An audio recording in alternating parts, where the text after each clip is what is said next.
존경하고 사랑하는 우리 구독자 여러분 반갑습니다. 여러분의 천만 라디오 천희자입니다. 날이 조금씩 흐려지는 것 같은데 푹푹 찌고 흐려지고 마음만은 흐려지지 않았으면 좋겠어요. 마음만은 흐려지지 않았으면 좋겠고 조용하네요. 좀 조용해서 한번 여러분들께 또 여러분의 이야기를 한번 들려드릴까 합니다. 저도 뭐 잠시 쉬다가 이제 잠시 아는 그 동생분 한 번 만나가지고 잠깐 뭐 수다 좀 떨다가 이제 왔어요. 커피를 한 잔 마셨는데 제가 또 좋아하는 커피가 뭐 있냐면은 여러분 그거 마셔봤는지 모르겠어요. 약간 소금 커피라고 해야 할지 모르겠는데 약간 그 히말라야라고 있어요. 히말라야 히말라야 커피라고 있어요. 그 한 잔을 마셔봤습니다. 그 맛이 상당히 약간 좀 오묘해요. 어느 커피숍이라고 말하기는 좀 그렇고 하여튼 히말라야 커피를 마셔봤다. 혹시 아시는 분도 있을 겁니다. 마셔본 사람은. 뭐 다양한 커피들이 많아요. 그러니까 뭐 원두 커피도 좋아하지만은 약간 그 라떼 비스무리한 커피들 약간 우유 섞어가지고 하는 커피들도 많고 하여튼 좀 부드럽고 뭐 달달한 커피가 제 입맛에 맞는가 봐요. 제가 원래 달달하고 부드러운 걸 좋아하는 건지 모르겠지만은 하여튼 커피는 부드럽고 달달한 게 좋더라. 간혹 이전 쓰디 쓴 커피도 마시긴 마시죠. 그럴 때는 뭐 조각 케이크 하나 먹으면은 상당히 좋을 것 같습니다. 여러분들도 커피 한 잔 마시고 더위를 식혔으면 좋겠습니다. 지금 보니까 우리 금융당국, 이 금융당국이 주식시장 침체를 현재 가속화하는 그 반대 매매, 이 반대 매매를 막기 위해서 담보 비율 유지 의무를 한시적으로 이제 없앤 지가 이제 보름이 지났어요. 보름이 지났다. 이 반대 매매 참 우리 사회적인 문제였어요. 우리 하지만 그 줄어들던 반대 매매는 다시 또 서서히 늘어나고 있는 모습이라고 합니다. 잠시 줄었다가 다시 또 늘어나고 있더라. 그래서 일각에서도 그 증권사들이 실효성 없는 그런 미봉책을 내놓았기 때문이라고 또 지적을 합니다. 미봉책이다. 이왕 하려면 확실하게 없애주든지 해야 하는데 어설프게 해버리면은 또 사람 잡는 거야 또 보면은. 그래서 요즘 보니까 14일날 미수금 대비했을 때 반대 매매 비중이 한 6.7%였어요. 6.7%. 그래서 한 126억 정도 됐다고 합니다. 반대 매매 비중이. 1일만 해도 미수금 대비했을 때 반대 매매 비중이 한 8.4%에 달했고, 이어서 5일에는 9.7%까지 막 치솟아요. 쭉 올라간다는 거겠죠. 이후 증시의 그런 급락세가 이제 둔화가 되는 거야.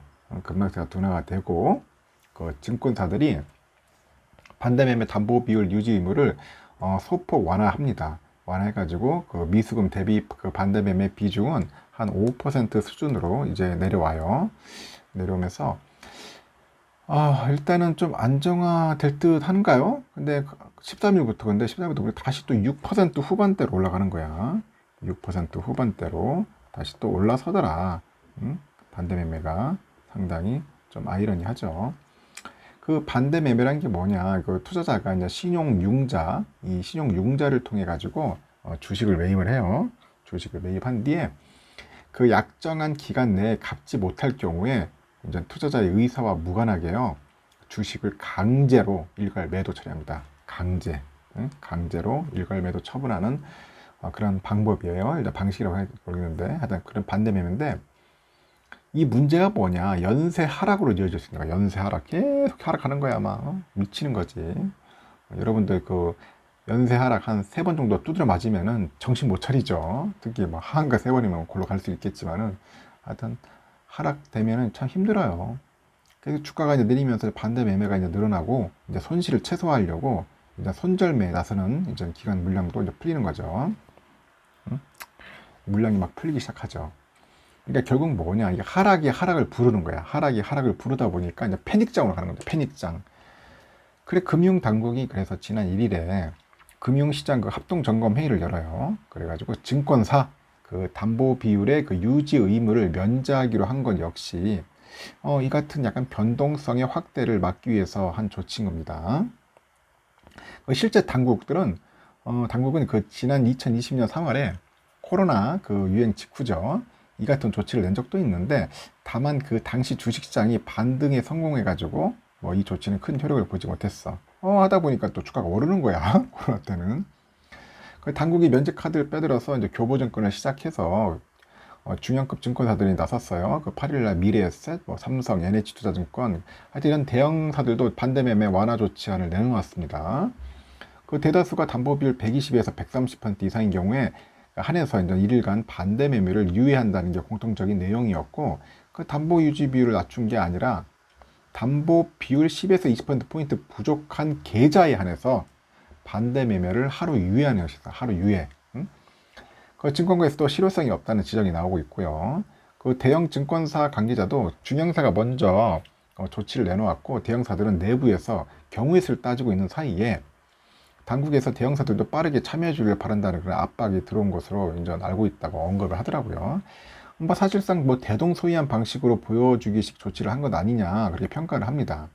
그 리스크 관리를 해야 하는 증권사로서는 그 반대 매매 물량을 줄이려다가 원금 손실 가능성이 커질 수 있다는 이유에서 적극적으로 나서기 어렵다는 이유고, 그 담보 비율을 낮춰가지고 운영하던 증권사로서는 원금 손실 가능성이 커지는 데다가 그 반대 매매 유예 기간을 차주해 그 신용 상황에 무관하게 늘리는 것도 위험하다는 게 증권사들의 입장이었습니다.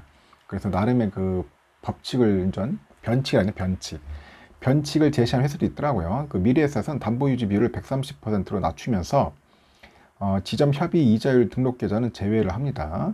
지점에서 고객 영업을 위해서 대다수의 고객에게 더 싼 대출 이자 비율을 제시하는 그 협의 이자율을 제공하는 만큼 지점 고객을 뭐 실질적으로 제외했다, 그런 평가도 있고, 하여튼 매매 좀 한다는 계좌나 투자를 많이 하는 고객들은 대다수 협의 이자율을 요구한다고 합니다.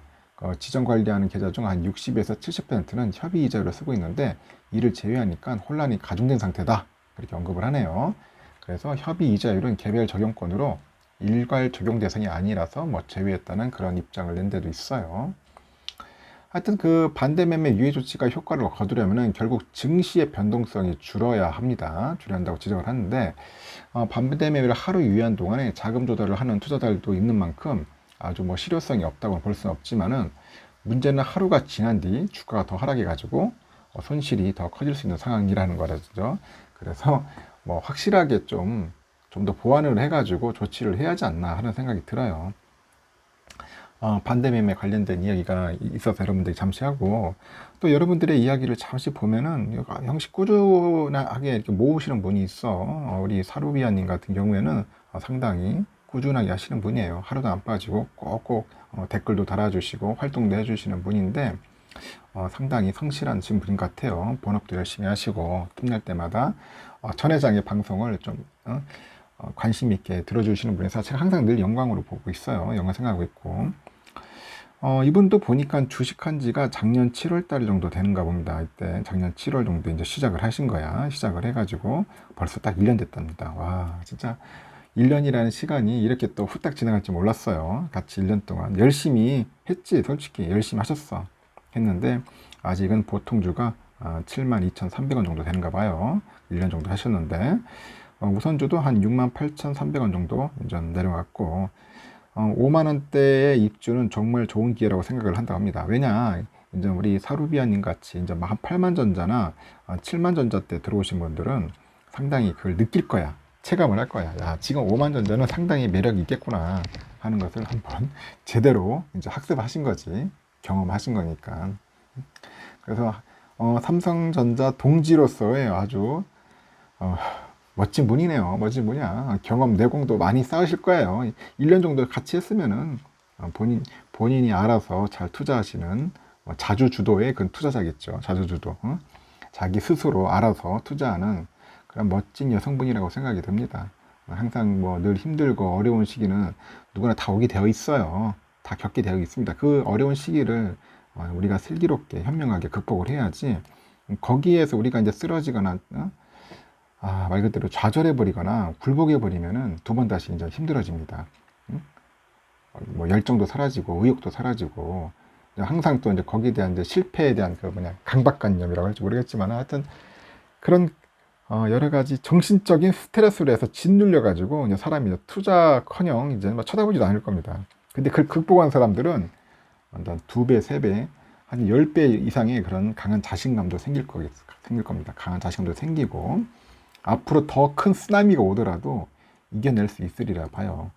제가 볼 때는 대부분 한 뭐 5학년, 6학년, 7학년 분들이 많이 하시는데, 제가 오전에 새벽에 아마 얘기를 한 것 같은데, 뭐 2학년, 3학년 분들도 있지만은 요즘은 5, 6, 7학년 분들이 상당히 열심히 하십니다. 꾸준하게 하시고, 이제 뒤늦게 이제 노후도 생각해야 하고, 자기의 미래를 위해서 한번 좀 더 신경을 써야겠다는 생각들을 하시다 보니까 이제 주식 시장에 들어오셨고, 그 중에 이제 그나마 나은 기업이, 제일 좋은 기업이 삼성전자를 알게 됐을 거예요. 삼성에 대해서 좀 알게 되고, 그래, 삼성 한번 해볼 만하다. 그런 확신과 그런 신념이 생겼기 때문에 투자를 하셨겠죠. 지금 당장은 여러분 삼성전자 투자해가지고 뭐 이렇게 크게 돈을 벌다거나 뭐 대박을 꿈꾼다거나 하면 안 돼요. 절대 그런 기업이 아니고 지금 그런 조건도 아닙니다. 지금은 말 그대로 그냥 모아가야 할 시기인 것 같아요. 모아가야 할 시기. 작년부터 올해 뭐 잘하면 내년 상반기까지도 그냥 삼성전자 그냥 꾸준하게 모아야 간다. 어차피 10년, 20년 가야겠지만은 어떻게 집중적으로 모아가야 할 하나의 타임, 하나의 기회가 아닌가 그렇게 생각을 하는 겁니다. 하여튼 우리 사루비아님 같은 분들이 좀 많았으면 좋겠어요. 앞으로도 여러분 더 힘내시고 천회장 옆에서 여러분들 열심히 희망회로 희망 고문시켜 줄 테니까 삼봉의 기운을 가지고 앞으로 전진하도록 합시다. 여기까지 하겠습니다.